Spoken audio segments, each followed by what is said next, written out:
न खाऊंगा न खाने दूंगा। 9 साल के राज में पहला कैग का रिपोर्ट आया, वो भी पूरे सरकार का अभी तक नहीं आया।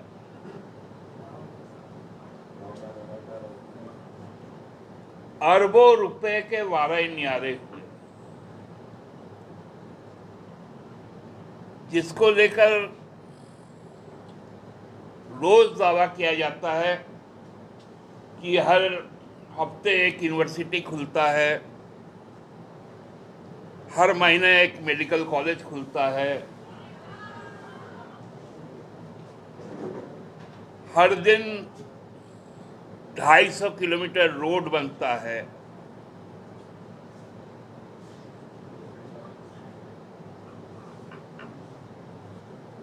सभी जगह एम्स बन के तैयार है। लोगों को 5 लाख तक का मुफ्त इलाज हो रहा है।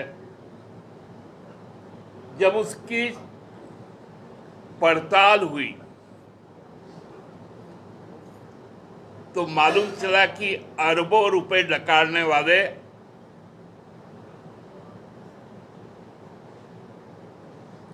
आराम से बैठे हैं और सरकार चला रहे हैं। सड़क परिवहन मंत्रालय का जो एक योजना है भारत माला, माननीय प्रधानमंत्री जी बार बार कहते हैं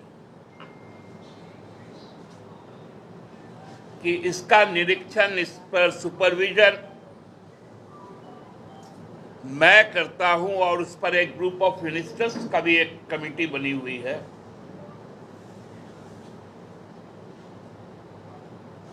वहां तो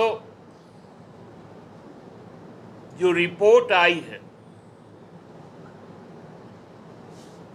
हमको लगता है कि कोई भी जो थोड़ा सा भी हिसाब किताब जानता हो, 2 और 2 4 जानता हो, उसका तो बुद्धि ही समाप्त हो गया होगा।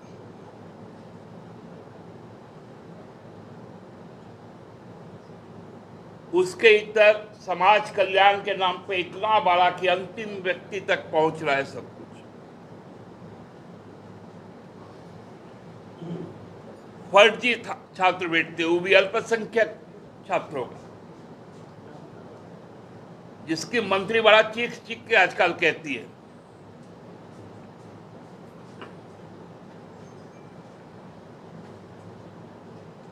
एक चैनल के तो एंकर को ये पूछ डाला कि आप जेल में गए थे तो आपको कैसा लगा। कभी किसी पत्रकार को पूछती है कि तुम कौन सा न्यूज़पेपर में काम करते हो, और उसकी नौकरी चली जाती है। उनके मंत्रालय में करोड़ों रुपए लूटे गए। जो सबसे काबिल मंत्री है, स्वास्थ्य मंत्री,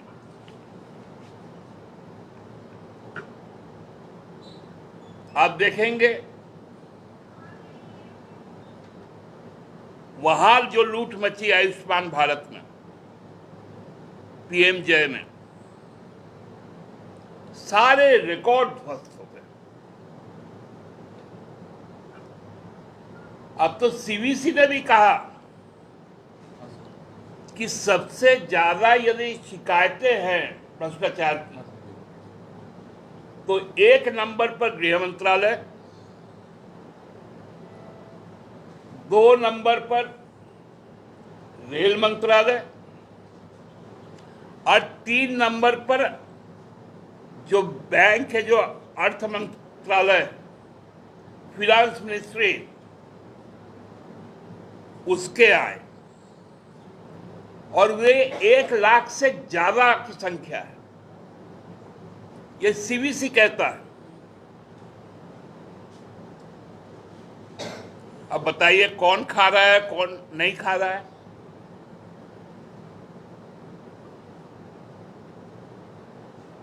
इतना बड़ा भ्रष्टाचार, इतना बड़ा परिवारवाद का आरोप इस पर तो आज बोलना पड़ेगा ना।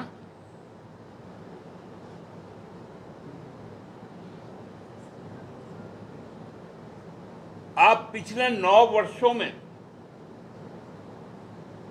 जिनको भी अपने साथ लाना हो,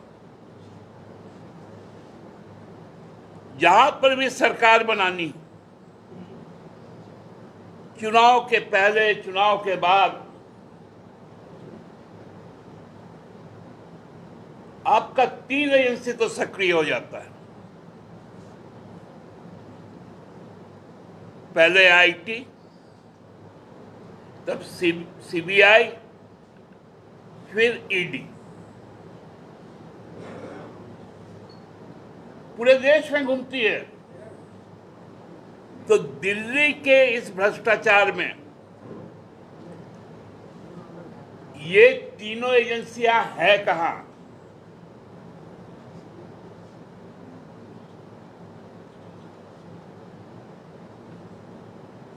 और बड़ा कोइंसिडेंस देखिए, रेलवे का भी जो मिनिस्टर है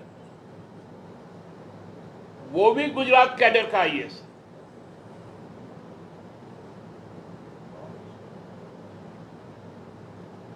जो आपका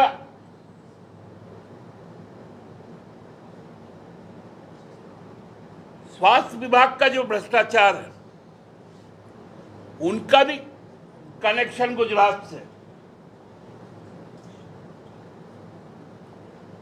गृह मंत्रालय के भी जो भी अफसरान हैं, उसमें ज्यादातर गुजरात कैडर के। समाज कल्याण मंत्री, जो सबसे ज्यादा झूठ बोलना तो बाएं हाथ का खेल है, सच तो कभी सीखी ही नहीं है,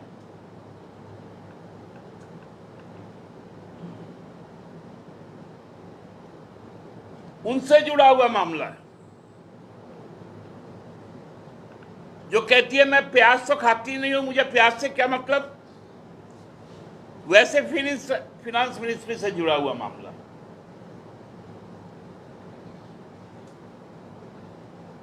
तो आपकी एजेंसियां कर क्या रही हैं?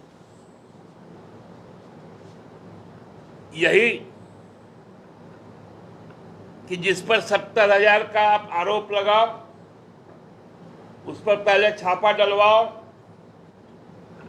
फाइल बनाओ और उसे उप मुख्यमंत्री बना दो महाराष्ट्र का।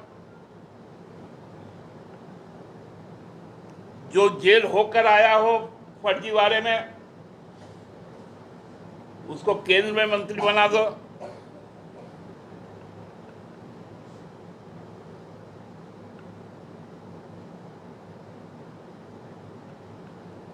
हम लोगों को तो समझ में नहीं आ रहा। हमको लगता है कि इतना बड़ा स्कैम इस देश में यदि 3 मंत्रालय का है,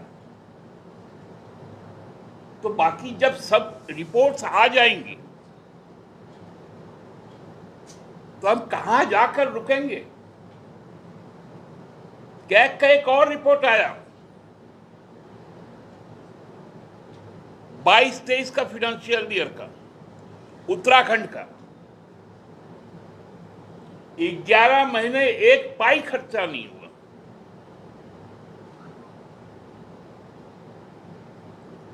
और केवल मार्च महीने में 2700 करोड़ रुपए खर्चा हुआ।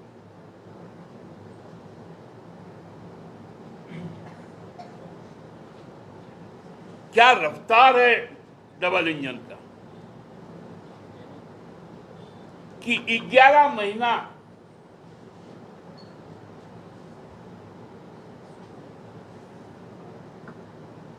सभी 38 विभागों में एक पाई खर्चा नहीं है।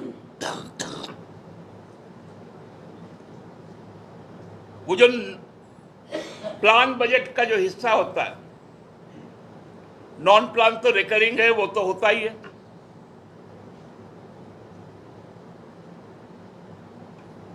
उसमें 69% एक माह में 2700 करोड़ रुपए खर्च हो। ना खाऊंगा ना खाने दूंगा। ये सारी चीजें अब परत दर परत बाहर निकल रही हैं। इसके पहले तो रिपोर्ट होता ही नहीं था। हम लोगों ने देखा है 2018 में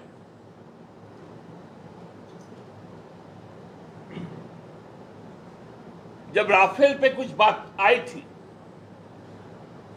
तो बंद लिफाफे में दिया गया था सुप्रीम कोर्ट में कैग रिपोर्ट कि राष्ट्रीय सुरक्षा का मामला।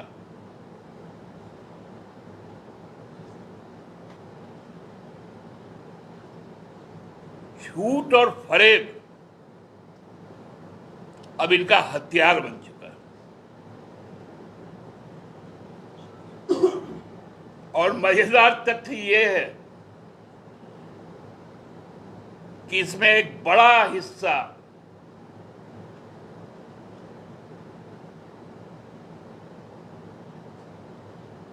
में देश का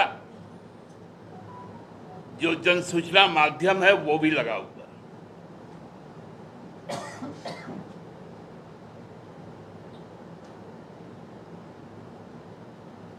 बाबूलाल जी आजकल घूम रहे हैं।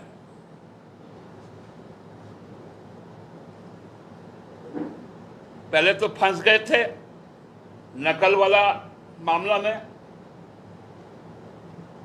अब बाबूलाल जी आपको बताना पड़ेगा ना कैग के रिपोर्ट पर।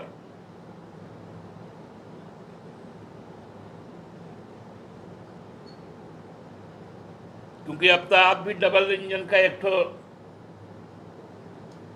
सस्पेंशन है। आपका क्या प्रतिक्रिया है?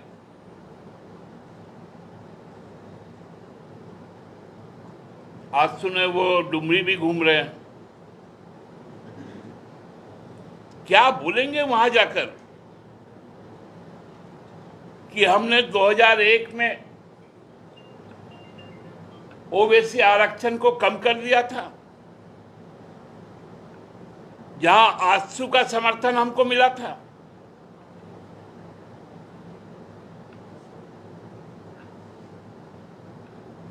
मेरे जो प्रिय मुख्यमंत्री रघुवर दास जी रहे बाबूलाल जी के, उन्होंने जब 85 का स्थानीयता घोषित किया तो चंद्र प्रकाश जी वहां थे।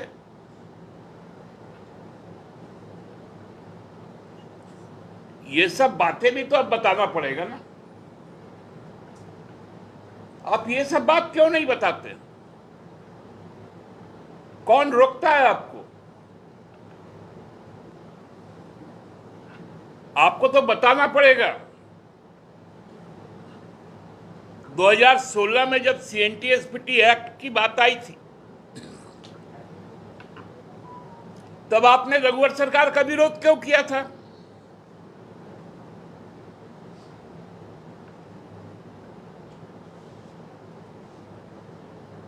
और आज आपका रुख क्या है?